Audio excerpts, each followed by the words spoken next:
Hello guys, आज की हमारी नेक्स्ट वीडियो है ई वे बिल पे। हमने टैक्स इनवॉइस, क्रेडिट नोट और डेबिट कार्ड पे ये वीडियो बना दी है। पहले ही डेबिट नोट पे, तो आपने जिन्होंने पिछली वीडियोस नहीं देखी वो देख लेना।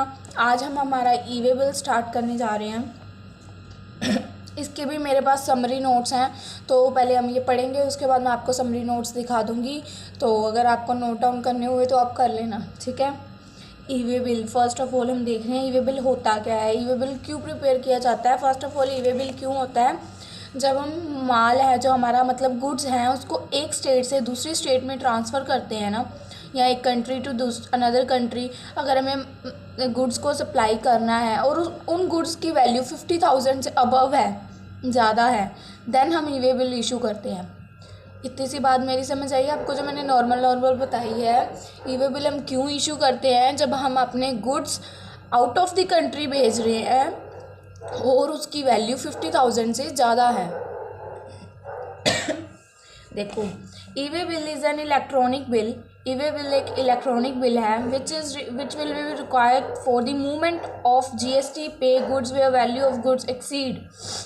जो किस पे डिपेंड करता है, जिसके लिए क्या ज़रूरी है कि गुड्स की मूवमेंट होनी चाहिए। ये नहीं है कि मैं उस शॉप पे जा रही हूँ सामान खरीदने के लिए तब भी वो ई वे बिल इशू कर रहा है। नो, हमने ऊपर पीछे पढ़ा था ना मूवमेंट ऑफ गुड्स, पिछली वीडियोस में हमने एक पढ़ा था कि मूवमेंट होनी चाहिए गुड्स की। जब तक मूवमेंट नहीं होएगी वो गुड्स की सर्विस नहीं कहलाती कि हमने गुड्स को मतलब सप्लाई किया है। तो मूवमेंट होनी चाहिए अंडर GST, तो और उसकी वैल्यू 50,000 से एक्सीड, मतलब 50,000 से ज़्यादा होनी चाहिए। तो certain specific expectations related to mode of transport specify in GST rule. ये सब कुछ जो GST रूल में बताया गया है, मेन हमारा यहाँ तक है। 50,000 expect for certain specific expectations कि 50,000 से अगर अबव है देन हम ई वे बिल इशू करेंगे, जो मैंने आपको नॉर्मली पहले बताया था। आप अपनी लैंग्वेज में भी लिख सकते हो, ठीक है।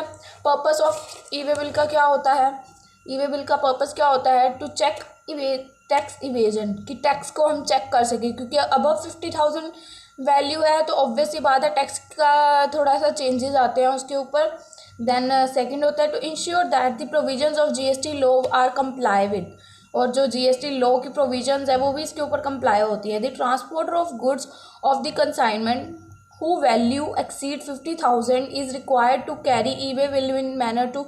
अगर कोई ट्रांसपोर्टर है उसकी भी ये रिस्पॉन्सिबिलिटी है, जब वो माल को सप्लाई गुड्स को सप्लाई कर रहा है तो वो पहले चेक करे कि जो गुड्स का वो बिल है वो 50,000 का है। अगर तो उससे कम का है फिर तो वो कर देगा। अगर वो 50,000 से ज़्यादा का है और उसके साथ ई वे बिल अटैच्ड नहीं है, then responsibility of the transporter of goods of the consignment whose the value 50,000 is required. ज़रूरी है carry E way bill in manner prescribe in the rules, क्योंकि ये रूल्स में बोला गया है कि E way bill is compulsion if goods value is more than 50,000, ठीक है। इसका छोटा सा फॉर्मेट देखो, फिर मैं आपको ई वे बिल की पिक्चर भी दिखाती हूँ। ई वे बिल का हमारे दो तरह से होता है, एक होता है पार्ट ए, एक होता है पार्ट बी। पार्ट ए में क्या होता है, हमारी बेसिक डिटेल्स होती है, कंटेन बेसिक डिटेल्स। जैसे देखो, GST number, place of delivery, invoice, challan number, value of supply, HSN code, reason क्यों हम ट्रांसपोर्ट कर रहे हैं, ट्रांसपोर्ट डॉक्यूमेंट नंबर होता है एक जो हमें मिलता है, डॉक्यूमेंट स्लिप नंबर, ठीक है, वो हो गया। ये सारी होगी तो हमारी डिटेल्स। सेकंड पार्ट बी में क्या होता है, contain transport detail including vehicle number. इसमें सारी ट्रांसपोर्ट की डिटेल और कौन सी गाड़ी से वो माल जाएगा। जैसे एक ट्रेन होती है ना, व्हीकल कौन सी, मतलब ट्रक से जा रहा है माल, उस व्हीकल का नंबर, चाहे वो ट्रेन हो सकती है मालगाड़ी में जिसमें माल जाता है, और भी चीज़ें हो सकती हैं, उसका नंबर। देखो मैं आपको इसकी पिक्चर दिखा रही हूँ ई वे बिल की। ये देखो, यहाँ पे पार्ट ए है, यहाँ पे पार्ट बी है। पार्ट ए के अंदर सारा वो जो हमने ऊपर पढ़ा था उसका नेम वगैरह, HSN कोड, प्रोडक्ट की डिलीवरी नंबर, जो जो उसको मिलेगा वो सब इसमें आता है। और पार्ट बी में क्या होता है, जो ट्रांसपोर्टर की डिटेल्स है, कि मतलब किस गाड़ी से हमारा माल जा रहा है, किस बंदे के पास जा रहा है, उसका एक नंबर मिलता है हमें, गाड़ी का व्हीकल नंबर हमने अभी पढ़ा था। पार्ट बी में वो होता है, सिंपल सा होता है, जितना हमने पढ़ा है ना फॉर्मेट, वही मैंने आई थिंक उसमें बनाया है समरी नोट्स में, क्योंकि हमें उतना ही काफ़ी है समझने के लिए उसको। ये जस्ट मैं आपको दिखा रही हूँ क्योंकि आपको एग्जाम में एक्सप्लेन करना होगा। अगर हमें समझना है तो हमारे लिए काफ़ी चीज़ है जो हमने पढ़ी है। Then preparation of E way bill, prepare कैसे होता है E way bill. Every registered person before commencement of movement of goods, before पहले जो गुड्स हैं उनकी मूवमेंट करने से पहले मूवमेंट वाले गुड्स होने चाहिए, ठीक है ना। मूवमेंट हो रही है one place to another, every registered person before commencement of movement of goods the value of which is above ज़्यादा 50,000 rupees shall furnish the information in part A। वो अपनी सारी इंफॉर्मेशन इस पार्ट ए में बताएंगे, ठीक है। Form GST e-way bill 01, form GST e-way bill 01 के पार्ट ए में ये सारी डिटेल्स बताएंगे और वो कॉमन पोर्टल पे, ये ई-वे बिल कॉमन पोर्टल पे ही बनता है, जो हमारा जीएसटी का पोर्टल होता है ना उस पर बनता है। द मूवमेंट ऑफ गुड्स में be caused, movement of goods क्यों हो रहे हैं, उनके कारण क्या है। In relation to a supply, शायद वो सप्लाई के रिलेशन में है। For reason other than supply, other than supply भी हो सकते हैं। Due to inward supply from unregistered person, कोई इनवर्ट सप्लाई है जिस अनरजिस्टर्ड पर्सन को। द सप्लायर ऑफ गुड्स और recipient shall generate, supplier of goods और recipient shall generate e-way bill. अब हो सकता है ना दोनों में से जो सप्लाई कर रहे हैं या तो वो अनरजिस्टर्ड हो, कोई दूसरा अनरजिस्टर्ड हो सकता है, कोई भी हो सकता है। इस केस में जो भी बंदा रजिस्टर्ड है that is the responsibility of her कि वो ई-वे बिल को जनरेट करवाए अगर मोर देन 50,000 का बिल बन रहा है तो। सप्लायर ऑफ गुड्स और recipient shall generate e-way bill in form GST e-way bill 01 after furnishing the information in part B of the said form. और उसके बाद उनको पार्ट बी की इंफॉर्मेशन भी मिल जाती है कि किस ट्रांसपोर्ट से जा रहा है, किस व्हीकल से जा रहा है। Thus the responsibility to provide information in part A of GST e-way bill on the supplier whereas part B can be filled by the recipient.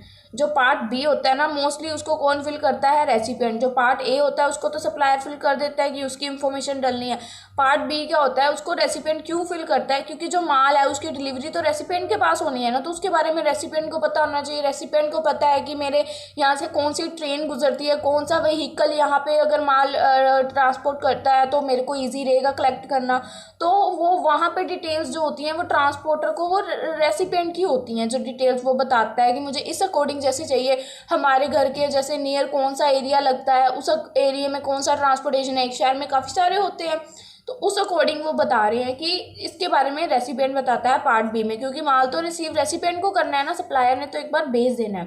Then who should generate e-way bill and when, कौन e-way bill generate करेगा और क्यों, when, ठीक है। When देखो when कैसे, when transportation is done, अगर तो ट्रांसपोर्टेशन, इसमें कंसाइनर या कंसाइनी इशू कर सकते हैं सप्लायर और रेसिपिएंट। जब गुड्स हमारे जो ट्रांसफ़र हो रहे हैं वो by air, by railway, by vessels, by convenience, किसी भी तरीके से हो रहे हैं इनमें से, देन कंसाइनर और कंसाइनी इशू करेंगे। ट्रांसपोर्टर कब इशू करेगा, when goods are handed over to a transporter, जब गुड्स हैंड ओवर कर दिए जाएंगे ट्रांसपोर्टर को for transportation by road, transportation करनी है भाई रोड के थ्रू, बट उन्होंने ध्यान नहीं दिया 50,000 से above, then the responsibility of the transporter, ठीक है। व्हेन इधर कंसाइनर और consignee generate e-way bill, consignor और कंसाइनी ने जनरेट किया e-way bill and value of good is more than 50,000, और उन्होंने 50,000 मोर दिया, देन ट्रांसपोर्टर ले लेगा क्योंकि बनता था मोर देन 50,000 था, ठीक है। देन इसके प्रिंसिपल क्यों इशू करेगा, when guide are sent by a principal, when guide are sent by a principal located in one state to a job worker located in another state, अगर कोई दूसरी स्टेट में है वो उसको सेंड कर रहे हैं, देन प्रिंसिपल की ड्यूटी बनती है कि वो ई-वे बिल इशू करे। Principal will generate e-way bill irrespective of value of consignment, then responsibility of principal. Then e-way bill in case of exempted person, अगर कोई पर्सन एग्जम्प्टेड है देन तो ई-वे बिल कंपल्शन है अगर किसी exempted person को supply की जा रही है। When handicraft goods are transported from one state to another, अगर कोई हैंडीक्राफ्ट गुड्स है मतलब हाथ से बने हुए प्रोडक्ट्स हैं उनको हम ट्रांसपोर्ट के थ्रू वन स्टेट से अनदर स्टेट में भेज रहे हैं। Who has been exempted form, जो कि एग्जम्प्टेड फॉर्म में हुए, देन रजिस्ट्रेशन रिक्वायरमेंट है और e-way bill will be generated by the said person, और ई-वे बिल जनरेट किया जाएगा। आई होप यहाँ तक क्लियर है सारा डाटा। देन नेक्स्ट हमारा आ रहा है यहाँ पे, देखो वही पॉइंट्स है जो हमने पीछे पढ़े हैं, ट्रांसपोर्टेशन, अनरजिस्टर्ड पर्सन, कंफर्मेशन, ठीक है। देखो ट्रांसपोर्टर कैसे, बाय ट्रांसपोर्टर कैसे इशू किया जाएगा ई-वे बिल बाय ट्रांसपोर्टर के, देखो सब वैल्यू 1, सब रूल 1, ठीक है। Provide that where e-way bill will e-way bill is not generated by consignor और कंसाइनी, जहाँ ई-वे बिल ना कंसाइनर ने इशू किया ना कंसाइनी ने इशू किया। The e-way bill shall be generated by the transporter on the basis of, तो ये किसकी रिस्पॉन्सिबिलिटी बन जाती है? ट्रांसपोर्टर की, क्योंकि अब देखो बिल की वैल्यू थी 50,000 से अबव जो गुड्स ट्रांसफ़र हो रहे थे, ना कंसाइनर ने इशू किया ना कंसाइनी ने इशू किया। तो जो बंदा माल को ट्रांसफ़र कर रहा है, प्रोडक्ट को ट्रांसफ़र कर रहा है वन स्टेट टू अनदर या one place to another, then that is the responsibility of her कि वो इशू करे ई-वे बिल को। ठीक है, e-way bill shall be generated by the transporter on the basis of information relating to the transporter submitted in part B by registered person. जो भी उनके द्वारा इंफॉर्मेशन सबमिट की गई है उससे उसको मतलब लेके उसके अकॉर्डिंग वो एक ई-वे बिल प्रिपेयर कर देगा। Thus ultimately the responsibility to generate bill e-way bill is on transporter. तो इस तरह से सारी रिस्पॉन्सिबिलिटी ट्रांसपोर्टर पे आ गई। And he should not commence movement of goods unless e-way bill is generated, और वो तब तक गुड्स की movement, not commence movement of goods, नहीं कर सकता गुड्स की मूवमेंट जब तक वो ई-वे बिल को जनरेट नहीं कर देता। That is the responsibility of transporter, मैं बार बार बता रही हूँ। ठीक है, इन case of movement of goods is caused by unregistered person, अगर जो मूवमेंट ऑफ गुड्स हैं अनरजिस्टर्ड पर्सन को जा रहे हैं इन इज ओन कन्वीनियंस और हायर्ड वन और थ्रो ट्रांसपोर्टर, ही और ट्रांसपोर्टर शैल जनरेट ई-वे बिल।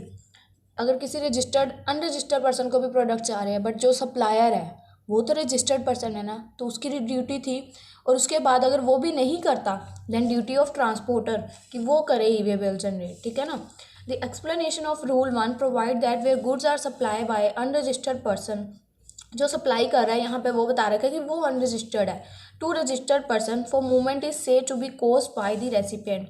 तो दैट इज़ दी कि उसको रेसिपिएंट को ध्यान में रखना चाहिए था कि जो मैं गुड्स मंगवा रहा हूँ वो 50,000 से अबव है, क्योंकि जो सप्लाई कर रहा है वो तो अनरजिस्टर्ड पर्सन है ना। तो देखो क्या लिखा है, where recipient is no at the time of movement, तो हम रेसिपिएंट को देखेंगे। अगर कुछ भी पेनल्टी वगैरह आती है तो वो रेसिपिएंट की आएगी, क्योंकि वो रेसिपिएंट रजिस्टर्ड पर्सन था, और सप्लायर तो अनरजिस्टर्ड था, उसको तो इसके बारे में पहली बात तो नॉलेज ही नहीं होगी। नॉलेज भी होगी अगला लगेगा मैं क्यों करूँ, मैं तो अनरजिस्टर्ड हूँ। ठीक है ना। तो जो रजिस्टर्ड पर्सन है उसकी ये ड्यूटी बनती है कि उसको करना है।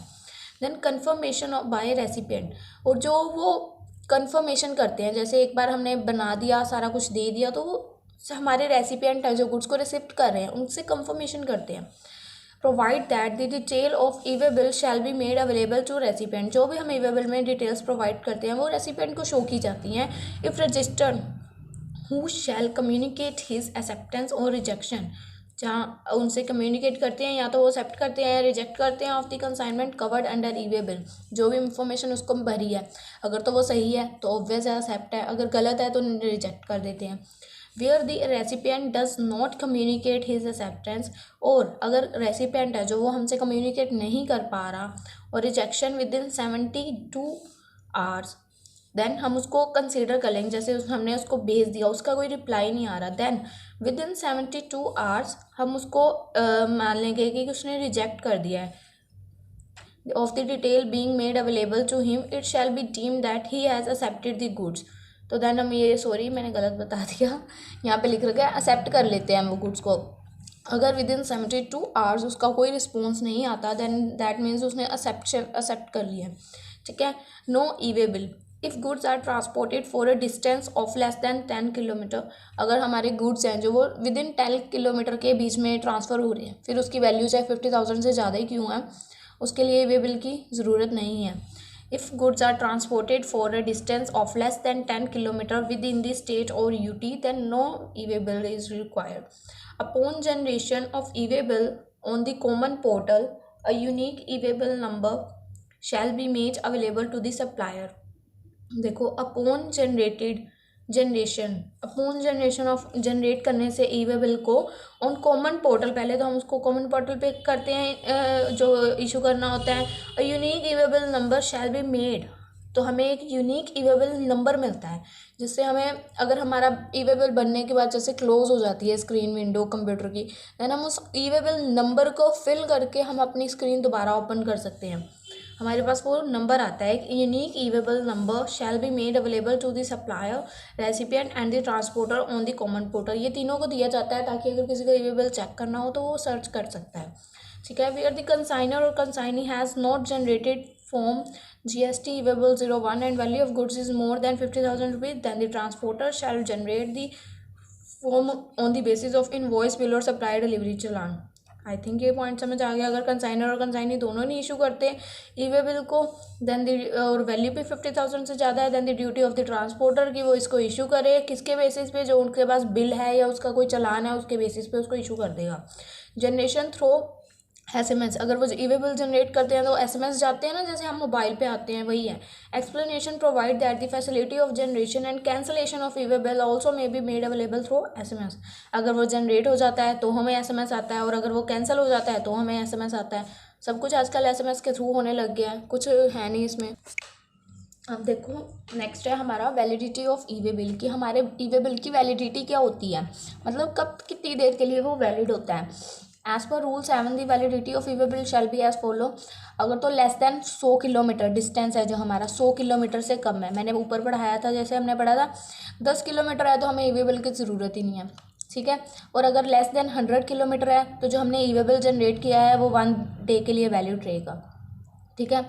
For every 100 kilometre on part thereafter, जैसे जैसे 100 किलोमीटर बढ़ते जाएंगे 1 एडिशनल डे ऐड होता जाएगा। जैसे 500 है, 500 किलोमीटर की दूरी तय करनी है, देन 5 डेज, ठीक है ना। जैसे 100 किलोमीटर मतलब 1 डे के लिए, उसका ई-वे बिल 1 डे के लिए ही वैलिड रहेगा, उसके बाद नहीं रहेगा, ठीक है। Thus the validity of e-way bill depend on the distance. जो ई-वे बिल की वैलिडिटी है वो उसके डिस्टेंस पे डिपेंड करती है between the organisation and the destination. जो ऑर्गेनाइजेशन है मतलब जहाँ से माल जा रहा है गुड्स, और डेस्टिनेशन जहाँ पे उसको पहुँचना है। The commissioner has been empower to extend the validity, ठीक है। The explanation of provide that relevant date shall be the date on which the e-way bill has been generated and period of e-way bill shall be counted from the time at which it has been generated. सारा यही बताएंगे explain करके, मेरी बात ध्यान से सुनो। जो हमने यहाँ पे लिखा है ना कि 1 डे में 100 किलोमीटर में 1 डे, और अगर उससे अपार्ट हो जाते हैं तो part thereafter then 1 additional day add करते जाएंगे, वही है। देखो explanation provide that relevant date, जो उनकी रेलिवेंट डेट है, जो भी उनकी डेट है, on which the e-way bill has been generated. ये नहीं है आज हम ई-वे बिल जनरेट कर रहे हैं और हमने 100 किलोमीटर के लिए ही जनरेट किया है, बट हमारा माल ट्रांसपोर्ट होने के लिए कल जा रहा है, तो हम आज क्यों ई-वे बिल जनरेट करें, हमें पता है कि वो 1 डे के लिए ही वैलिड रहेगा। तो हम पागल थोड़ी हैं, हम कल ही उसको जनरेट करेंगे ना, ठीक है। And period of e-way bill shall be counted from the time at which it has been generated. जो कॉमन पोर्टल होता है ना, उसमें से हम जैसे ई-वे बिल करते हैं तो वहाँ पे एक टाइम पीरियड स्टार्ट हो जाता है कि इतनी देर के लिए वो वैलिड है। देन वो जैसे जैसे पीरियड ख़त्म होता जाएगा वहाँ पे टाइम पीरियड शो करता जाएगा कि इतना टाइम लेफ्ट है, इतना टाइम लेफ्ट है। तो वो जैसे ख़त्म हो जाता है देन वो हमारे पोर्टल पे शो नहीं होता ई-वे बिल, जैसे होता है या एक्सपायर्ड कह देते हैं, कुछ भी कह देते हैं, तो वो माना नहीं जाता अगर एक्सपायर्ड हो गया हुआ है तो, ठीक है। देन एक्सेप्शंस कौन सी हैं, देखो where the goods being transported are specify and an exchange. वैसे ना मेरी बात सुनो, ये इंपॉर्टेंट नहीं है, ठीक है। अगर आपको करना है तो फिर भी देख लेना, इजी सा ही लिख रखा है, जो हमने अभी तक पढ़ा है ना वही दोबारा आ रहा है, इसलिए मैं नहीं पढ़ा रही हूँ। आपको देखना है एक बार स्क्रीनशॉट ले लो और इसको रीड कर लेना। 2 पॉइंट्स है, 3 पॉइंट्स, ठीक है। उसके बाद ये एक रेस्ट्रिक्शन है, ठीक है। मेरी बुक में इतना ही है, ज़्यादा खास नहीं है। बाकी जो मेन पीछे वाला हमने अभी पढ़ा है उसकी मैं आपको एक बार समरी बता रही हूँ, गो थ्रू कर रही हूँ कि हमने पढ़ा क्या है एक्चुअल में। देखो ई-वे बिल में हमने पहले क्या पढ़ा है, when the supply, e-way bill क्या होता है, when value of supplies exceed 50,000 से ज़्यादा होती है। देन उसका फॉर्मेट क्या था, एक पार्ट ए होता है, एक पार्ट बी होता है। इसमें उसकी कंटेन बेसिक डिटेल्स होती हैं और इसमें उसकी सारी ट्रांसपोर्टर कंटेन जो ट्रांसपोर्ट हो रहा है उसकी डिटेल्स होती हैं, ठीक है। ये वाला डायग्राम आपको पता चल गया। और उसके बाद who should generate e-way bill and when, कौन और कब ई-वे बिल जनरेट करता है। फर्स्ट कंसाइनर और कंसाइनी कब करते हैं, जब वो कोई एयर से माल गुड्स को ट्रांसफ़र कर रहे हैं थ्रू रेलवे या कोई कन्वीनियंस। देन ट्रांसपोर्टर की ड्यूटी बनती है, अगर गुड्स हैंड ओवर हो रहे हैं ट्रांसपोर्टर को कि भाई आप कर देना, देन ड्यूटी ऑफ ट्रांसपोर्टर। और जब कंसाइनर या कंसाइनी उसको करवा के देने हैं देन वो एक्सेप्ट कर लेगा। देन प्रिंसिपल की भी ड्यूटी होती है कि उसको ई-वे बिल जनरेट करना है। Then e-way bill in case exempted person, अगर कोई हैंडीक्राफ्ट गुड्स हो रहे हैं देन उन केसेस में भी हमें ये इशू करना होता है ई-वे बिल, ताकि हमें प्रॉब्लम ना आए कोई भी, ठीक है। प्रिंसिपल में क्या था हमारा, व्हेन देखो जैसे when guide are send by a principal located in one state to a job worker, जैसे उसका अब जो जिसको उसने माल ट्रांसफ़र करना है वो दूसरी जगह लोकेटेड है। प्रिंसिपल में यहाँ पे लिख नहीं रखा, मैं आपको बता रही हूँ।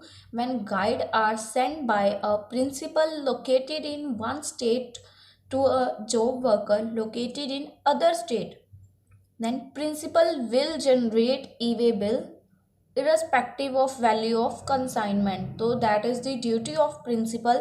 अगर वो दूसरी स्टेट में उसका पर्सन है जिसको वो सामान भेज रहा है, देन प्रिंसिपल की ड्यूटी है कि वो ई-वे बिल को जनरेट करे। ठीक है, ये हमारे बेसिक नोट्स थे। ये है वैलिडिटी वाला, मैंने छोटा सा लिख रखा है, आपको पता ही है वैलिडिटी कब होती है। अगर लेस देन 100 किलोमीटर है तो 1 डे, और अगर फॉर एवरी 100 किलोमीटर तो 1 एडिशनल डे ऐड होता जाएगा। ठीक है, आई होप सारा मेरा ये चैप्टर जो मैंने करवाया है e-way bill, credit note, debit note, tax invoice आपको क्लियर हो गया होगा। अब हम नेक्स्ट वीडियो में हमारा न्यू चैप्टर स्टार्ट करेंगे, देखते हैं किसको हाथ डालते हैं। ठीक है, और एक मेरा और चैप्टर है ऑफेंस एंड जो है पेनल्टीज़, तो उसकी एक ही वीडियो है और उसमें वो कवर हो गया था ऑलमोस्ट, दैट्स वाई उसका सेकंड पार्ट नहीं बनाया है मैंने। तो अगर आपको कुछ प्रॉब्लम आई तो बता देना, फिर मैं देख लूँगी अगर उसका सेकंड पार्ट बनाना हुआ तो।